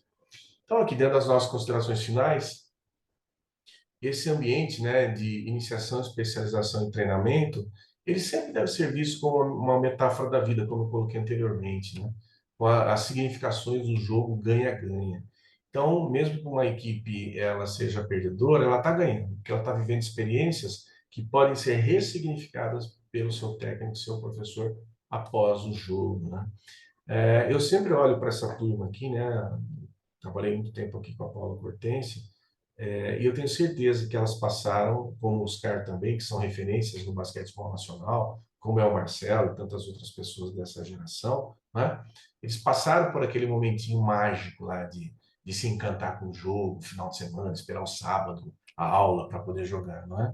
Então, só porque passaram por isso, chegaram onde estão. Então, a gente deve olhar com muito carinho, com muita atenção para isso aqui, né? Porque nesse instante, se a gente tiver essa crença aqui que as pessoas expressam, né, através das suas ações, o potencial para aprender, né, nós poderemos entender também que todos podem aprender a partir dos diversos domínios e competências. Então, não é só a bola que vai ser importante. A bola é muito mais. A bola é as relações, a bola é a superação, né? A bola é a quadra, a bola é a relação com o treinador, né? A bola é a relação entre as colegas e os colegas, né? Então, o nosso desafio, gente, é formar comunidades para que possamos jogar no mundo melhor, né? A gente está vivendo um tempo tão duro hoje aí, com tanta violência fora do ambiente seguro que muitas vezes a gente busca ter, e é um desafio, né? A gente poder, através do jogo, da aprendizagem esportiva, trazer isso para as pessoas que estão aprendendo a viver no mundo. Então, aqui estão os meus contatos, tá? Hermes Balbino lá no Facebook, @Hermes Balbino no Instagram, e meu e-mail é hermes.balbino@gmail.com. Reforço que eu vou deixar esse material para o professor Dante, né? Para que ele possa depois compartilhar com vocês. E assim, vocês aí surgindo cases, né? Situações, enfim, querendo trocar uma ideia, estou sempre à disposição. Certo? Muito bom. Professor Hermes, como sempre, dando um recado maravilhoso. Eu confesso a vocês que eu já assisti essa palestra do Hermes pelo menos umas 10 vezes. E eu digo para vocês o seguinte, ela não se repete, tem sempre coisa muito nova, tem sempre coisa muito boa para ser compartilhada. Então, eu realmente fico muito feliz toda vez que o Hermes participa de algum evento que a gente promove, né? Muito bem. Agora a gente vai abrir para as possíveis perguntas, mas antes eu gostaria de novamente reforçar, a Mônica colocou aí o link, eu peço para ela colocar de novo no chat, para que as pessoas se inscrevam para poder receber o certificado, tá ok? Muito bem, a gente tem aí uns 20 minutinhos ainda para poder conversar, e eu vou me dar o direito de abrir esse bate-papo. Vou dar uma carteirada, viu, Hermes? Você pode. Vou dar uma carteirada. Então, Hermes, você citou dois jogadores, dois atletas, a Paula e o Magic Johnson. Eu concordo totalmente. Eles também são minhas referências quando a gente fala de inteligência de jogo, né? Eu acho que são duas pessoas. Eu, particularmente, considero a Paula a atleta mais inteligente que eu já vi jogar, inclusive se comparado com o masculino. Tá? Fantástica, né? Paula foi maravilhosa. Mas aí eu te pergunto, né? Como lidar com as diferenças que vão existir dentro de uma equipe relacionadas a essas inteligências múltiplas? Porque muitas vezes as atletas não estão na mesma sintonia, né? De inteligência com, por exemplo, muitas vezes o poder de antecipação da Paula, o poder de criatividade do Magic Johnson, nem sempre são acompanhados, né, pelos demais atletas. Aí eu te pergunto, né, primeira, são duas questões que eu vou fazer. Como lidar com essas diferenças, né?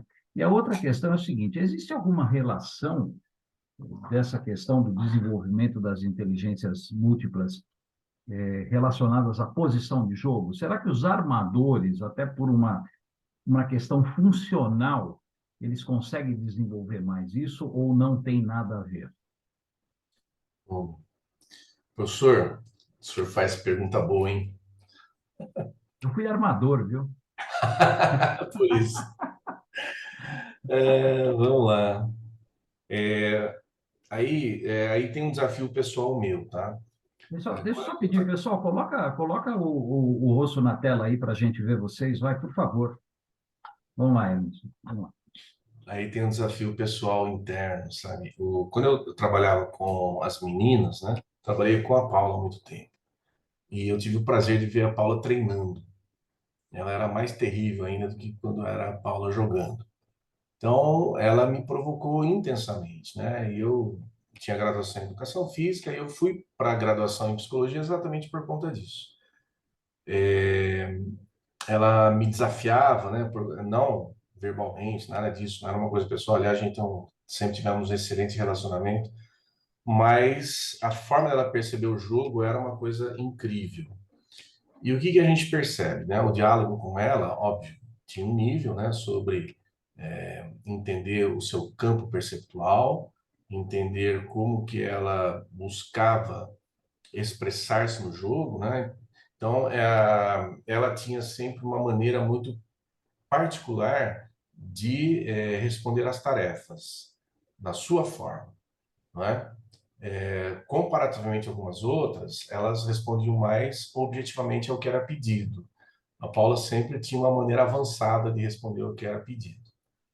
Então, eu creio que ela desenvolveu um senso muito forte ou até uma necessidade de expressar a sua inteligência que estivesse constantemente acima da expressão das suas capacidades físicas, né? Por exemplo, se a Paula entrasse num programa de seleção de talentos aí focado só em capacidade física, em estatura, esse tipo de coisa, ela não ia passar, né?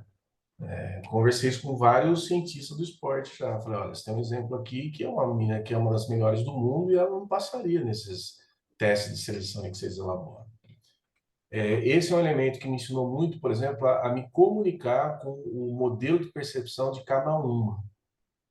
né? Então tinha a Hortência, ela tinha uma outra maneira muito peculiar também de se comunicar. A Hortência sempre foi muito objetiva, como era o jogo dela, né? A Hortência, ela, ela brinca muito que ela nunca dava assistente em jogo, né? Porque ela pegava a bola e chutava para o cesto, ela ia para o cesto, ela não devolvia para ninguém a bola, né? Brinca ela. Então é uma maneira de pensar o jogo também. Ela era treinada para isso, para ser quem finalizava, né? Então aí vem a psicologia nos ajudando. Tentar compreender como as pessoas organizam o seu mundo internamente e saber se comunicar com isso. Então, eu acredito, né? Temos vários técnicos aqui, vocês sabem o quanto o treinador ele precisa se desenvolver também internamente para ele poder atender a necessidade da comunicação no treino com diversos modelos diferentes de perceber não só o jogo, mas a vida mesmo, não é? Então a gente não pode se contentar em ter só uma maneira de se comunicar. Olha, eu sou aqui o cara que comunica e vocês que se virem para entender o que eu falo, não é? Então esse é um princípio. A gente precisa aprender como essas pessoas se comunicam. Qual é o canal mais fácil de comunicação com elas, não é? Algumas têm essa necessidade de, quando vão fazer alguma coisa, ver alguém que já tenha feito antes. Outras vão fazer alguma coisa, têm a necessidade de ter uma descrição verbal daquilo. Outras, quando elas vão fazer alguma coisa, elas precisam sentir o corpo fazendo aquilo lá, não é?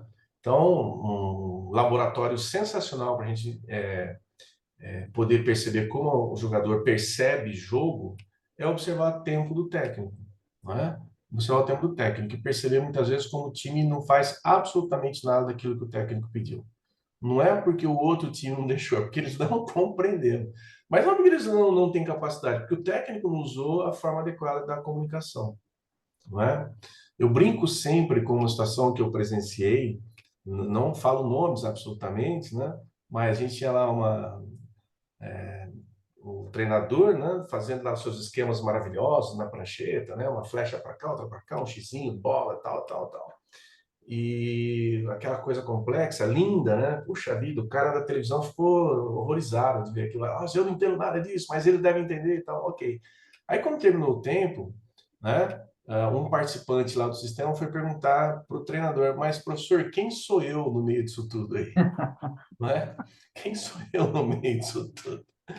Ou seja, a maneira de se comunicar com essa pessoa não era mais adequada mediante essa ferramenta, tinha que existir uma outra. Um exemplo muito positivo é que eu falo, a Hortência ela tinha uma capacidade de abstrair as falas dos técnicos de uma forma sensacional, não é? Ela não precisava de pranchetinha, ela era só falar que ela arquitetava as ações na sua mente, né? Então esse é um apontamento. Eu creio que esse treinamento os técnicos devem fazer, não é? Melhorar o seu processo de não só de comunicação, mas de percepção. Como o jogador organiza o seu pensamento, não é? Então a gente vai deixar de dar aquelas denominações terríveis, né, para os atletas, né, que só diminuem a autoestima deles, né? Então não é justo isso, né? Chamar atleta de burro, aquelas coisas, tá, eu não entendo o que eu falo, não é, você não está se comunicando bem, não é? Esse é um pontinho. O outro, né, quando você pergunta sobre se existem posições que estimulam mais algumas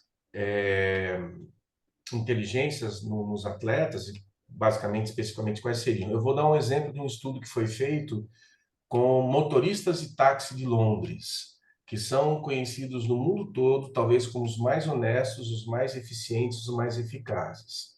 Então, quando eles passam pela prova final lá da qualificação deles, né, para poderem exercer a profissão, eles recebem um desafio, que é, o cara recebe um endereço, ele não pode fazer consulta em mapa nenhum, e ele precisa fazer o caminho mais curto de metragem, né? E o caminho mais rápido. Então ele tem que conjugar duas coisas. Imagina, quem dirige São Paulo deve saber como é que é isso, né? Como é que você faz um caminho curto e rápido e eficiente que gaste pouco combustível? Cara, é um negócio de outro mundo. Perfeito. O cara passa por esses exames. Então eles pegaram vários motoristas de táxi, né? De Londres, especialmente, e fizeram ressonâncias magnéticas nessa turma aí. O que eles notaram? Que os melhores motoristas tinham uma área do cérebro, que é o hipocampo, mais desenvolvido, não é? Que é uma área que ajuda as pessoas a se deslocarem melhor por campos imaginados. Eu vou fazer um exemplo, vou citar nome porque é uma coisa bacana também. A Branca e a Paula, né? A gente viajou muito aí de ônibus para lá para cá, São Paulo, né? Cara, parece que elas conheciam todos os caminhos possíveis de ginásio, essas coisas todas. Então, quando a gente entrava nas cidades, várias delas, né? São Caetano, que não é logo ali, né? Para quem mora aqui pro interior, né? Atravessa São Paulo inteiro, tal, não sei o quê. Ia lá para Guarulhos, né? Ia para não sei aonde. Cara, ela sabia o caminho assim perfeitamente. E elas sentavam à frente do ônibus para dar o caminho para o motorista. A gente não tinha o Waze naquele tempo. Né? Então, professor, quando você faz essa pergunta, eu não tenho dúvida nenhuma de que algumas pessoas, agora eu não sei quem nasceu primeiro, se elas têm essa habilidade de armar bem, né, com eficiência, que elas têm um hipocampo bem desenvolvido, elas têm essa habilidade de deslocar-se por espaços imaginados de forma eficiente, ou o próprio esporte desenvolveu isso nelas, né? Eu vou imaginar que as duas coisas podem acontecer juntas, não é? A gente sabe, por exemplo, que o Mozart foi um excepcional músico, mas ele vinha de uma família de músicos, né? Ele deve ter ouvido muita sinfonia quando ele estava na barriga da mãe. O pai era o maestro. A irmã dele, contam que era mais velha que ele, né? Diz que era música mais tinha uma expertise maior ainda, né? Inclusive, quando eles eram crianças, os dois davam concertos juntos. Então, possivelmente, tem um componente neurológico facilitador, mas tem também atividade que estimula para isso. Então, a gente pode imaginar, a Hortência, ela tem essa vista muito pragmática do jogo, né? Ela olha, como é que eu posso fazer ponto aqui com essa moça que está me marcando dessa forma? Ela recebe a bola, ela vai para o cesto mesmo, ela é treinada para isso, né? Internamente até, né? Então, por exemplo, a gente percebe que ela tem uma inteligência sendo jogadora, né? Que foi onde eu acompanhei, obviamente, é, a carreira dela como jogadora. Ela tem uma inteligência intrapessoal muito bem desenvolvida, de suportar pressão no jogo, de suportar momentos finais, né? De jogar contra adversário duro, né? Então essas meninas foram treinadas para isso também. Eu comecei a trabalhar com as duas, a Hortência e a Paula, no momento que elas já tinham, foi em 90, né? Já estavam com 28, 29 anos, não foi no começo da carreira. Mas o que eu percebia? Quando elas estavam em concentrações muito longas, né? Que é uma coisa que incomoda todo mundo, né? Você ficar semanas fora de casa, às vezes um mês fora de casa, viajando para lá e para cá. Cara, elas faziam de tudo para deixar o ambiente suave. E era uma riqueza isso, por quê? Porque elas eram referência. Inteligência interpessoal, né? A Paula, por exemplo, aquele jeitinho dela, né? Ela é uma piadista de primeira linha, né? Mas elas faziam muito isso para... Elas percebiam o ambiente, pô, longe de casa, pô, você não está dormindo no quarto que é seu, não tinha essa facilidade toda de comunicação, né? Na década de 90, por exemplo, que foi quando elas mais jogaram, 80, 90. Então, elas percebiam que o ambiente precisava do quê? Da suavidade, ainda que fosse um ambiente competitivo. Então, percebe como o esporte molda também essas pessoas, né? Vai estimulando. Isso que eu falo, ó. Elas perceberam isso. Mas nós, como treinadores, podemos provocar isso. Saber que isso existe e estimular. Né? Eu acho que essa é a riqueza. Né? E sobre, obviamente, cada tipo de posição, eu creio que o pivô, né? Depende, obviamente, como se joga o pivô hoje, né? A gente lembra lá da turminha que jogava de costas para o cesto. Hoje tem muito pivô chutando de 3 pontos o jogo inteiro, né? Joga de frente para o cesto. Óbvio, o cara, ele não vê a cesta, não vê onde está. Ele precisa ter essa referência, às vezes, da sensação ou de quem está me marcando ou da linha. Pô, inteligência espacial, com certeza, né? Eles têm que desenvolver muito bem essa inteligência.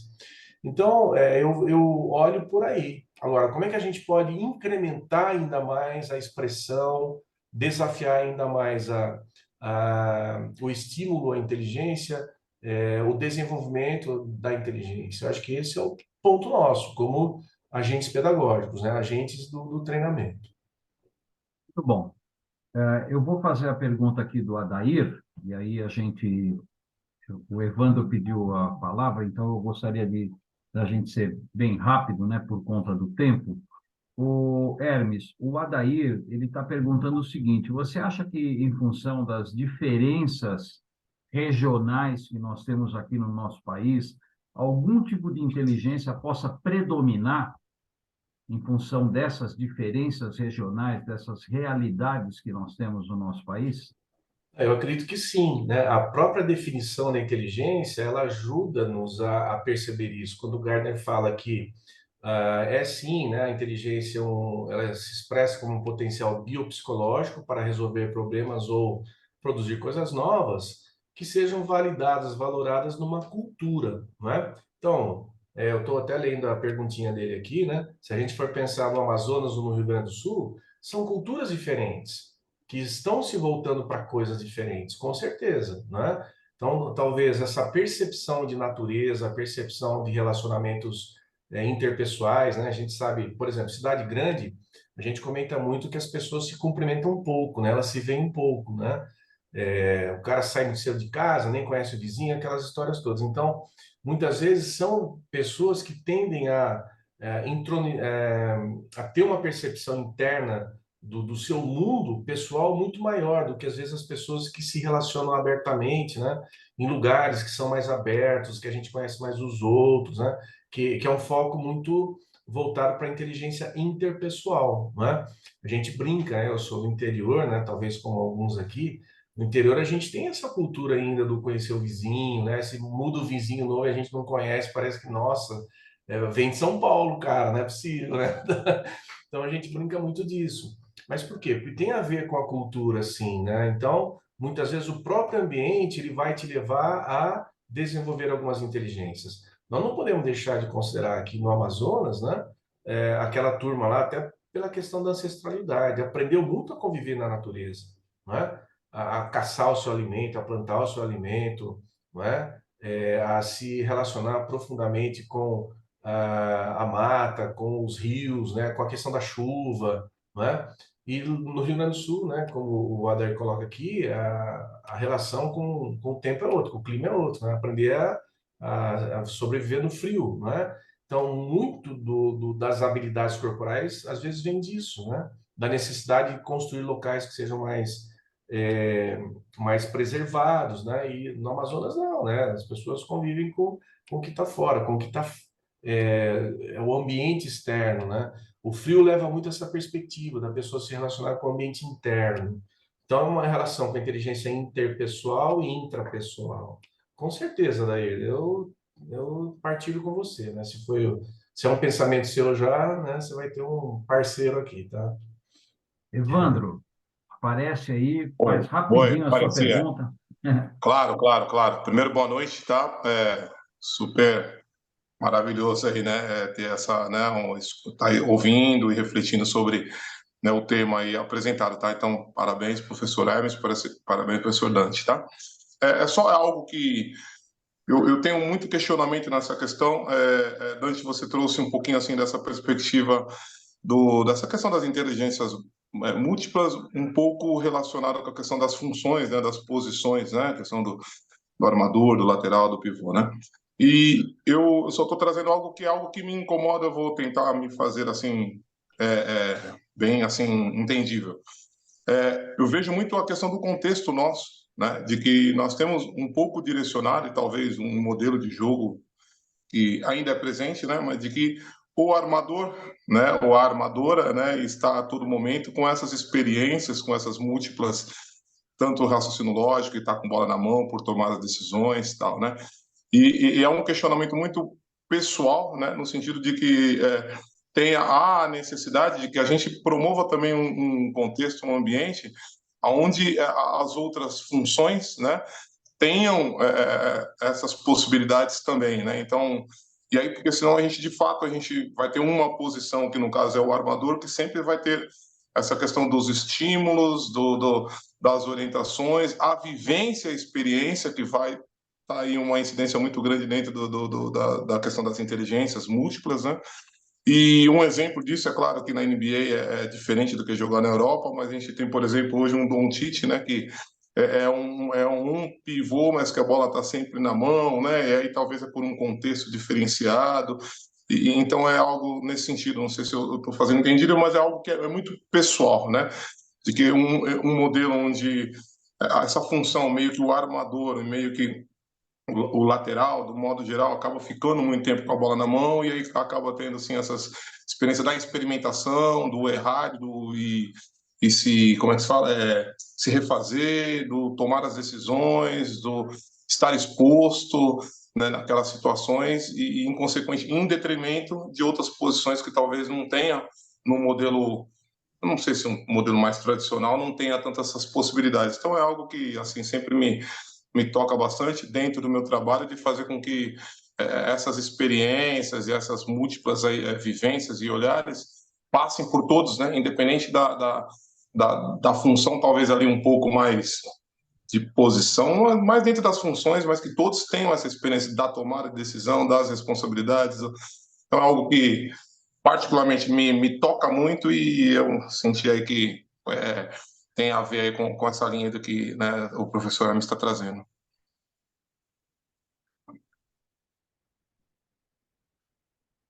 O seu som, Hermes. O som. Ouvindo agora, né? É ok. Vamos lá. Sobre o Jokic, né, que é um cara diferenciado, eu entendo também que ele só joga dessa forma, acho que não porque ele foi obrigado, mas que ele mostrou uma habilidade para jogar dessa forma. Também eu creio que o professor Dante viu um outro exemplo disso aí no mundo, né, e teve o prazer de ver com certeza, que foi o Arvydas Sabonis jogando, né, que tinha talvez o mesmo estilo, né, o cara muito inteligente, também dá muita assistência no jogo e tal. Eles são jogadores diferenciados, né? Como muitos que nós já vimos, por conta talvez disso, né? De ter em algum instante, como o Gardner falou lá dos ativadores de inteligências, passado por uma experiência dessa, percebendo que eles poderiam atuar dessa forma também, né? Ou seja, um ativador que pode ter sido um professor, um técnico, ou eles terem visto alguém que já fazia isso, né, do tamanho deles, por exemplo, incrementa, alimenta o desenvolvimento dessa inteligência, o que o Gardner chama de rumo à maturidade, ao seu crescimento e desenvolvimento. Então, eu entendo que eles perceberam essa possibilidade a partir de um instante, ou de um conjunto de instantes que os alimentou a isso, né? Então, como o Evandro coloca, nada impede que nós façamos isso com todos os jogadores. Agora, também, no jogo do basquete, o armador, ele que vai organizar as ações do jogo, porque é clássico talvez, né? Mas nada impede que um pivô ele seja um co-armador do jogo, como o Jokic foi, como ele é, né? Ele arma o jogo também, né? Muitas coisas giram em torno dos seus posicionamentos, né? Então, faz sentido, sim, que nós possamos estimular todas as inteligências em todos os jogadores. Não abro mão disso também. Senão a gente vai tá provocando, né, uma seletividade intencional, de acordo com a visão do técnico, nas pessoas que estão jogando. E a gente vai estar privando essas pessoas de outras possibilidades de aprendizagem, o que não seria justo, não é? Então, Evandro, bem colocado, cara. Eu acho que esse é o caminho. O Tá? Hermes, só complementando, eu acho que isso é uma consequência do que a gente vê no trabalho de base, né? Onde Uhum. as crianças já são rotuladas, né? Aquele baixinho vai ser armador, o mais alto vai ser pivô, e aí, de repente, ninguém considera o estágio de desenvolvimento, e aquele baixinho, ele, quando tem 10 anos, é baixinho, quando ele tem 15, ele tem 2 metros, e o grandão com 10 anos, que tinha 1,80 m, com 15 anos, ele continua tendo 1,80 m, ele só aprendeu a jogar de costas para a cesta, né? Eu acho que Permanece, perfeito. esse é um erro de base, né, que ainda se comete muito, e eu concordo com o Evandro. Eu acho que desde a base as crianças devem ser treinadas a jogar em qualquer posição, né? Então, eu acho que Exatamente. isso é muito importante. E a gente Muito, viu, oh, né, desculpa. professor, muitos atletas que passaram por isso, né? Grandes promessas que ficaram pelo caminho exatamente E por hoje, conta. e hoje o basquete exige isso, né? Sim, O que a gente está vendo no basquete hoje, cada vez mais, praticamente as posições estão desaparecendo, né? Uhum, Jogadores de múltiplas funções. uhum. Bom, gente, a gente tem que encerrar realmente um momento muito legal, né, para nossa atividade. Eu agradeço demais o Hermes por mais essa contribuição, né, sempre tendo a certeza que a gente vai aprender muito. Então, Hermes, muito obrigado. Passo a palavra a você e depois, como de praxe, eu vou passar para o Hector para ele fazer o encerramento oficial. Legal. Professor, antes de tudo, gratidão pelas oportunidades que você me oferece, né? Para mim, isso é um momento muito prazeroso. Nem que fosse meia-noite, eu estar aqui para falar de vocês, é uma alegria, né? Estar com gente que gosta do esporte, gosta do basquetebol. Sou sempre grato aí às preciosas enrascadas que você me coloca, né? São muito preciosas mesmo. Eu me divirto bastante com isso, sou-lhe Eu estou muito grato. testando suas inteligências múltiplas. E é bacana também conhecer outras pessoas, né? Gente que a gente já conhece, né? Gente que vê aqui, vê de novo. E para mim é muito gratificante isso tudo. Vou dormir um sono maravilhoso hoje, né? De sonhar novamente com o que cada um pode fazer com o potencial e o poder que tem, com o conhecimento que tem na mão. Eu acho que dedicar um tempo, né? Para poder compartilhar ideias, né? E estar aqui para a gente poder traçar, enfim, novos elementos aí para um processo de ensino-aprendizagem, isso é muito rico, né? Isso é o que faz o esporte seguir em frente, né? Que vocês possam seguir nessa jornada. O propósito do trabalho é muito bonito. Acho que o caminho realmente é esse, né? Do esporte educacional, antes de tudo, para depois ele poder se tornar competitivo, profissional e uma série de outras coisas mais. Então, parabéns a todos vocês. Espero ser convidado outras vezes para vir aqui novamente, a gente Com abrir certeza, outros assuntos, né? E se com divertir bastante certeza. com isso também. Tá A bom? Major, eu vou abrir uma exceção aqui, porque a Tá. Major é a nossa representante na região centro-oeste, ela levantou a mãozinha lá. Fala, Major. Eu tenho que salvar meu mestrado. Não posso deixar de dar um. Não, pelo amor de Deus, salva meu mestrado aí, Dante. O meu orientador, Guilherme Reverdito, pediu para eu encaminhar para você um forte abraço. Ele gostaria de estar acompanhando aqui conosco, mas já me disse que vai acompanhar a gravação. Acabei de comentar com ele que a minha cabeça deu tantos nós aqui que eu quase já mudei tema. Aí ele, Olha, Hermes, olha o que você está provocando, Hermes. aí ele até deu uma risada, assim, mas eu estou começando ainda. Na verdade, eu ainda não estou na fase de qualificação. Aí é claro que quando a gente vê um tema tão interessante e que tem tanto a ver com o que a gente faz, a gente dá aquela escorregada de falar, opa, vou aproveitar para mudar, é claro, né? Mas eu não posso deixar de dar esse abraço dele. Recomendou bastante e eu tenho certeza que para mim foi muito válido. Muito O bom. Hiller é grande companheiro de jornada, abraço para ele também, né? E é um talento, o Hiller é um talento. Ele já esteve conosco aqui, viu, Hermes? Ah, legal, é Ele um cara esteve conosco. desses. Hector, agora a palavra é sua, como sempre, a palavra final. Buenas noches para todos. Antes que nada, quería felicitar a Mónica por sus dos grandes noticias de hoy que nos vuelven más felices, porque creo que es una de los objetivos que tenemos en la RIBE, es formar una gran familia, como dicen todos los participantes, y bueno, una familia que se agranda es una muy buena noticia. Y también en el aspecto profesional, me parece que enriquece mucho a todos nosotros. Estamos todos contentos por eso. Así que felicitaciones, Mónica. Y con respecto al profesor Hermes, nos ha dado un material de profundización de estos temas muy exhaustivo. Yo estaba compartiendo con la gente de Uruguay la charla también, muy exhaustivo, más de 30 diapositivas que, bueno, hay que estudiarlas ahora, compartirlas. Así que felicitar al profesor Hermes. Muchísimas gracias. Tenemos un material muy rico para difundir, para estudiar.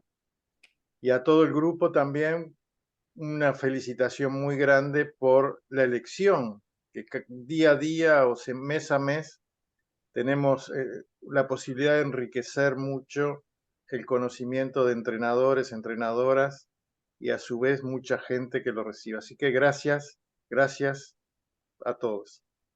Ok, gente, boa noite a todos. Muito obrigado aí por mais essa participação e nos encontramos no mês que vem com mais um tema aí que a gente vai elaborar. Um grande abraço para todos, Hermes.